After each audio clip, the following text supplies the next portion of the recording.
أعوذ بالله من الشيطان الرجيم بسم الله الرحمن الرحيم الصلاة والسلام على محمد وآله الطيبين الطاهرين رب اشرح لي صدري ويسر لي أمري واحلل عقدة من لساني يفقهوا قولي ربي زدني علما. So assalamu alaikum everyone. Today's reflection is verse 9 from chapter 62, which is Sura Juma, where Allah subhanahu wa ta'ala addresses the believers and says, O you who believe, when the call is made for prayer on Friday, then hasten to the remembrance of Allah and leave off trading. That is better for you if you know.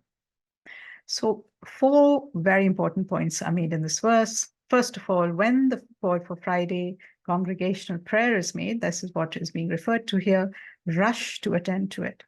In other words, answer the call and join the congregation as soon as possible. Secondly, leave trading and other worldly distractions at this time. Trading and business are particularly mentioned in this verse as the time for Jummah prayers is right in the middle of the day when we may be busy at work or doing other things. And these are also, trading, business are the main distractions for those in the marketplace. Of course, it applies to all of us, whether or not we are in the marketplace. And basically, it applies to all other distractions as well that stop us from joining the congregation on time. Thirdly, it says, it is better for you, and for if only you knew. So Allah is reminding us that human beings are short-sighted and very often unaware of the bigger picture of war or what lies beyond their immediate experience. Here, the Creator is telling us that turning to Him in congregation has more benefit to us than what we immediately perceive in the profit of worldly business. The gain that we will get on a transcendent level, both immediately, by the way, and long term, is far greater than the monetary and material benefit of what is occupying our attention for the moment.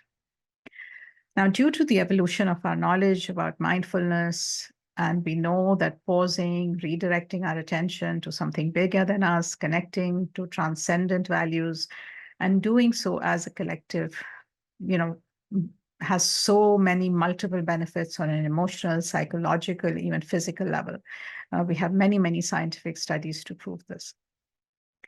Scholars tell us that the day of Friday was named Al-Jum'ah when a group of Muslims in Medina, before the Prophet migrated there, decided to assign a day of the week to get together and remember Allah subhanahu wa ta'ala and thank Him.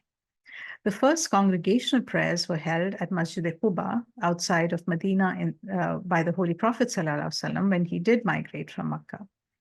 It is interesting that unlike the Christian or Jewish Sabbath, Friday is primarily the day of assembly, the weekly meeting of the congregation.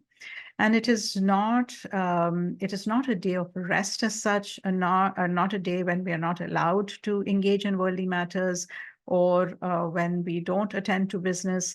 It is, it is about sharing our unity by sharing the in common public worship, which is preceded by a khutbah in which the imam or leader reviews the weekly life of the community and offers advice on connection to the Creator and on living a moral life.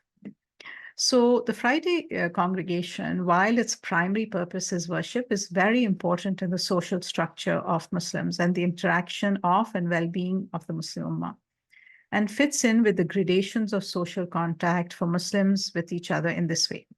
So firstly, each individual Muslim remembers Allah for himself or herself 5 or more times every day, in their home or in their place of business or local mosque or open air, as whatever the case might be. Then, so this is the smallest, this is the most internal concentric circle. And then on Friday every week, there is a local meeting in the central mosque of each local center, whether it's a village, a town, or a big city. So in Jummah, you have a larger gathering than the one that you have at home. And then thirdly, at the 2 Eids every year, there is a large local area meeting in one center. In other words, many mosques might get together and have large groups of prayers, which means that people from one community are interacting with the other, and they get to meet and interact with a larger group or segment of the Ummah.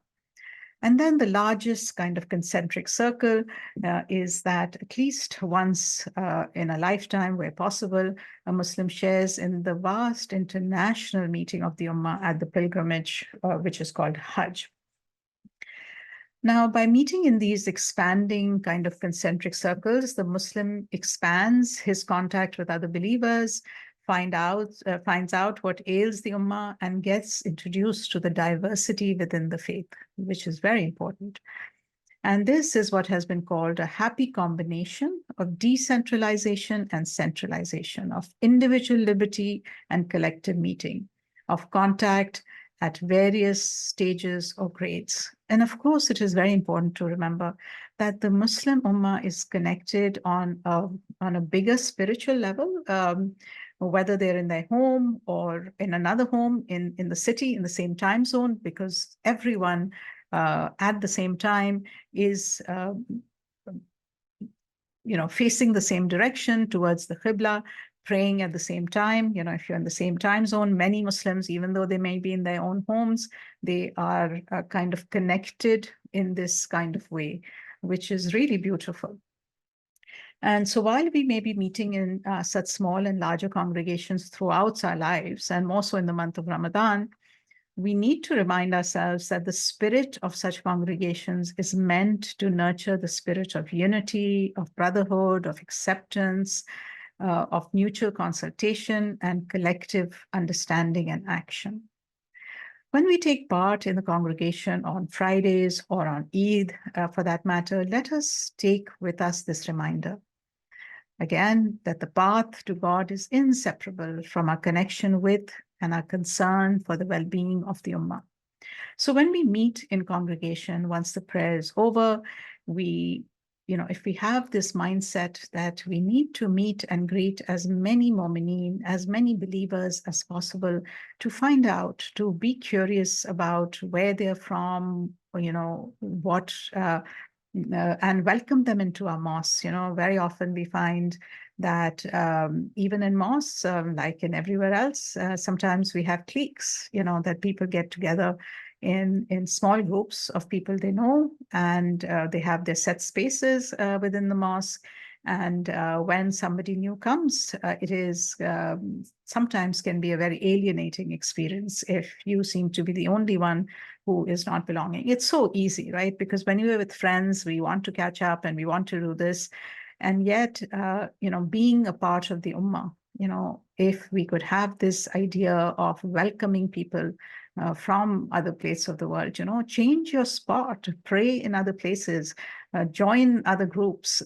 Part of the blessing of not being part of a clique, for example, is that you get to meet very many different people and you get to interact with different people, find out about them, and learn, how they're different, how they're similar. And this is what being a part of the Muslim Ummah is all about. So inshallah, when we meet on Fridays, especially when we meet on Eid, let's move a little bit beyond our comfort circle. Let's intentionally go out, seek somebody who seems like a newcomer, and extend a hand of welcome to them, welcome them into the community, welcome them into the congregation. And this will be so richly rewarded for all of us. So, Assalamu alaikum wa rahmatullahi wa barakatuh.